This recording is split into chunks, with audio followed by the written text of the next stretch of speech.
How's it going, fellow Detroit Red Wings fans?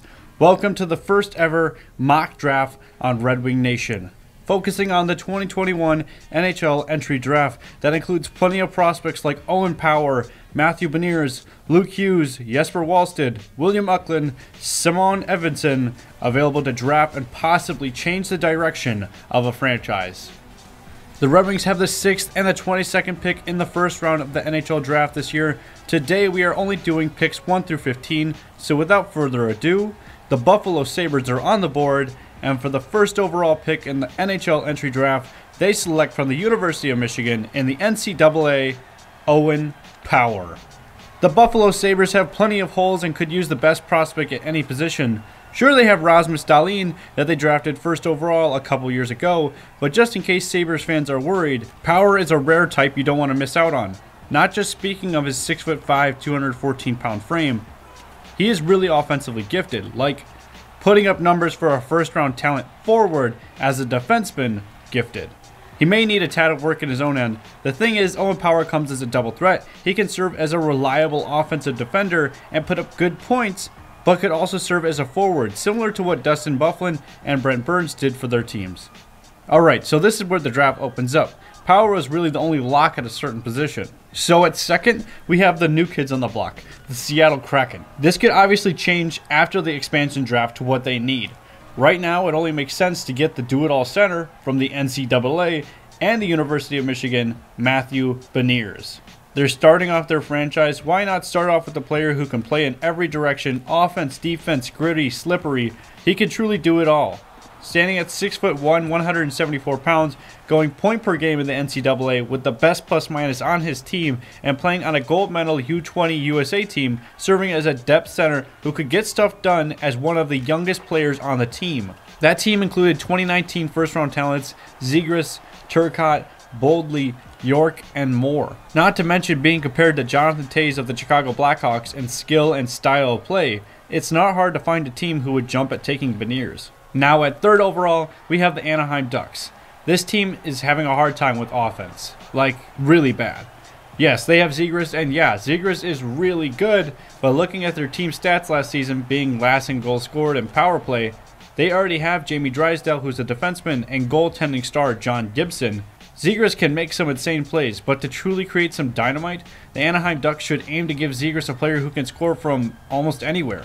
So the Ducks select with the third pick from Edmonton in the WHL, right wing, Dylan Gunther. Gunther is the biggest goal scorer in this draft, recording 12 goals amongst 24 points in 12 games played in the WHL, and recorded 4 goals and 3 assists for 7 points in 7 games played at the U18 World Championships, helping Canada capture gold. So on to the easiest one. If you know the storyline of the 4th overall New Jersey Devils, let's take a look back at the 2019 NHL Draft.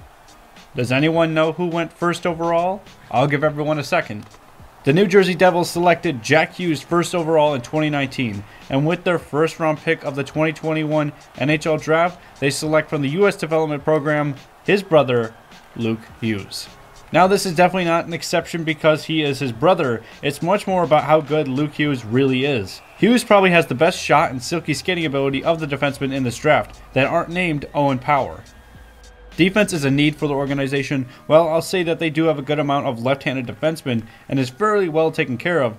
So maybe a defenseman like Brandon Clark would be better. Only thing is that it seems like the Devils already know that they're going to be taking Hughes if he's available. Especially looking at this post on the NHL's Instagram. You don't tease a pick and his brother, Jack Hughes, one of their top upcoming players, talking about the Devils taking Luke Hughes if you aren't going to take him if he's available. So it's safe to say the 4th overall pick is locked in.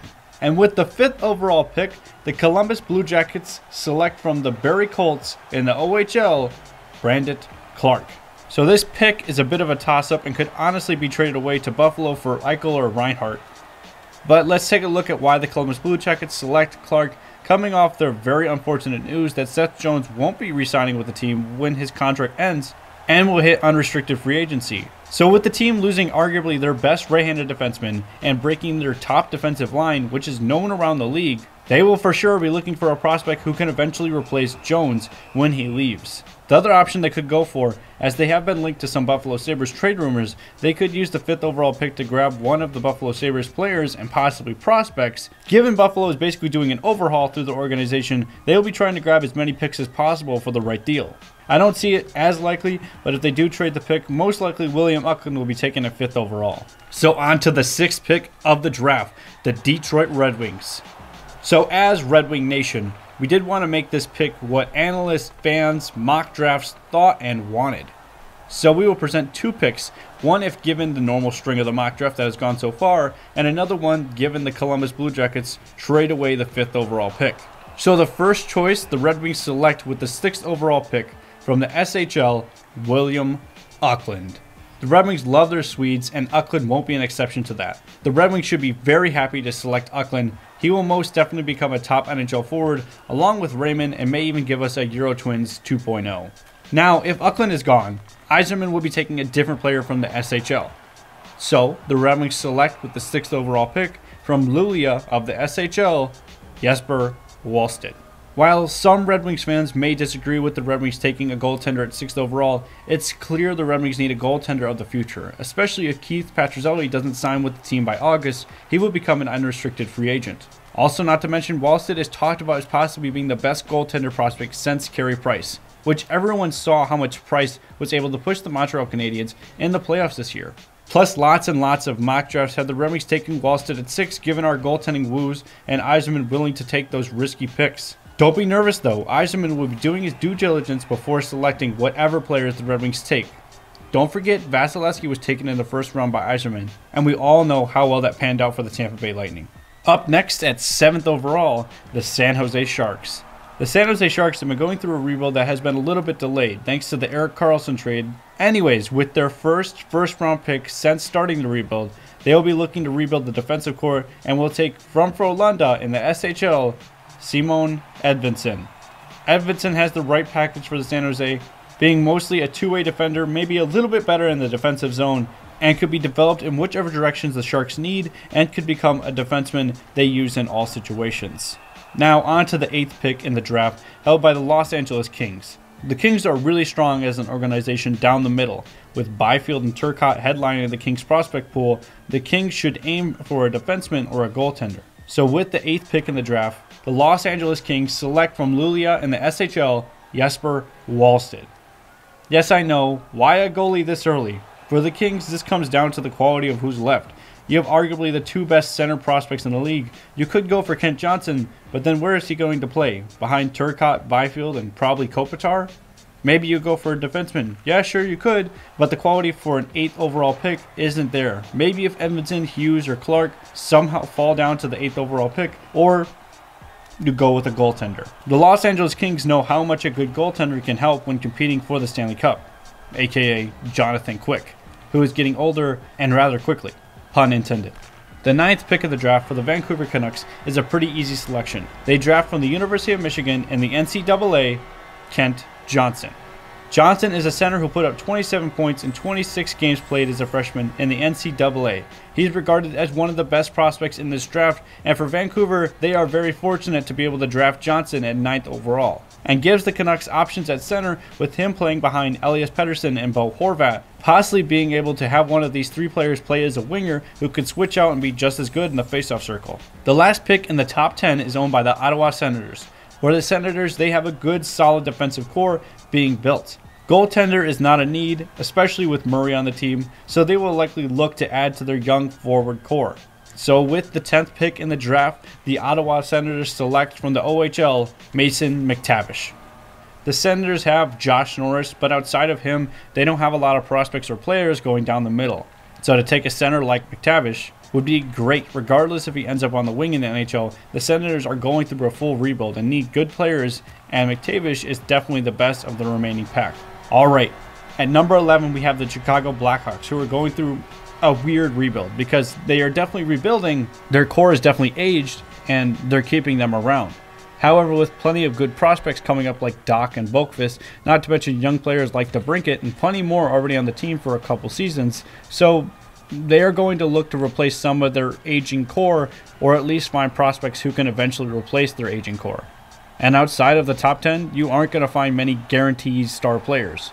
Luckily for them, or unlucky for them if it doesn't work out, there is a really promising young forward who has a lot of potential in this draft class that hasn't been selected, but it's a bit of a roll of the dice. So with the 11th pick in the draft, the Chicago Blackhawks select from Luleå in the SHL, Fabian Lysell. Lysell could be a big steal. A lot of GMs I'm sure liked his style and thought he did amazing amongst his own age group. But his 3 points in 26 SHL games hurt his chance of going in the top 10.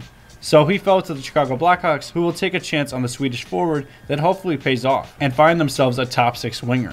So on to number 12. So we have the Calgary Flames, who are in a bit of a retool and could use the best prospect available. One thing that could be of some concern is their aging captain, Mark Giordano, and may look to find an eventual replacement for him once he does inevitably retire. So with the 12th pick in the draft, the Calgary Flames select from Winnipeg of the WHL, Carson Lambos. Lambos is a two-way defenseman who's really good in his own end and in transition, with the ability to chip in on the offense. Yes, looking at his 2 games played in the Liga and 2 games played in the WHL with 0 points, that doesn't look so great. But in the U20 leagues, where he spent most of his season, he went just underneath a point per game. With the 13th pick in the draft, we have the Philadelphia Flyers. The Flyers are coming off an unimpressive season. The Flyers have gotten some pretty good talents in recent drafts. Ivan Provorov, Gostisbehere, Carter Hart, and Nolan Patrick. However, they haven't taken a forward that is as good as Ivan Provorov, Ghost, or Carter Hart. Unfortunately, Nolan Patrick hasn't panned out.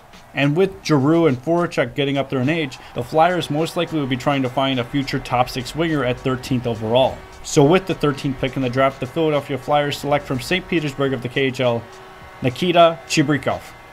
He is a playmaking winger that has a lot of speed, good hands, and backchecks hard. Chibrikov put up good numbers in Russia's leagues and made an appearance in Russia's top-level hockey, the KHL. His U18 World Junior Championship performance definitely shows signs of what he can become one day in the NHL, where he put up 13 points in 7 games played. At 14th overall, we have the Dallas Stars, who were in the Stanley Cup Finals just a season ago. Their big need is going to be finding young players that can eventually fill the holes of the aging forwards like Pavelski, Radulov, and Cogliano. Because outside of those holes, their defense, they have solid players and prospects. And while maybe a star goaltending prospect may be great, the next best goaltender is Sebastian Cossa and would be a bit of a reach at 14th overall. So with the 14th selection of the draft, the Dallas Stars select from Sioux Falls of the USHL, Cole Sillinger.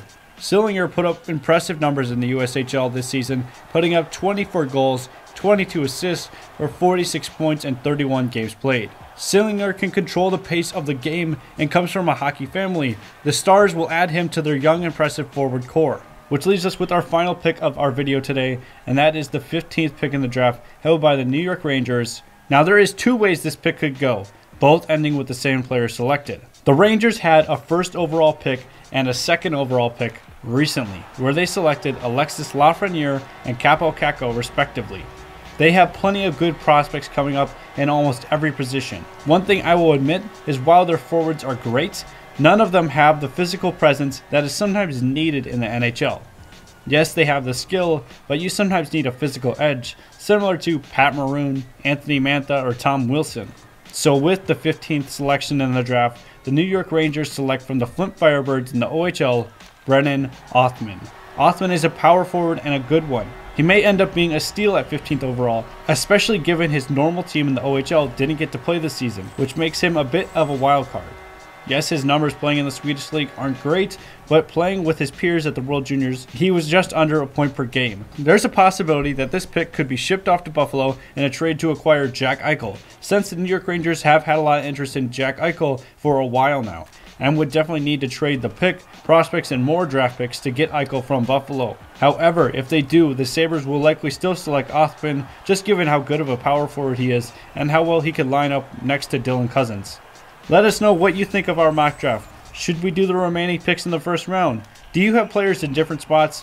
Let us know down below. Red Wing Nation was made to be a community for Red Wings fans to come together and talk about all things Red Wings. If you like this video, hit that like button, that way we make more content that you like. And lastly, hit the subscribe button, that way you get notified when we upload a video. And until next time, lights out in the red light district.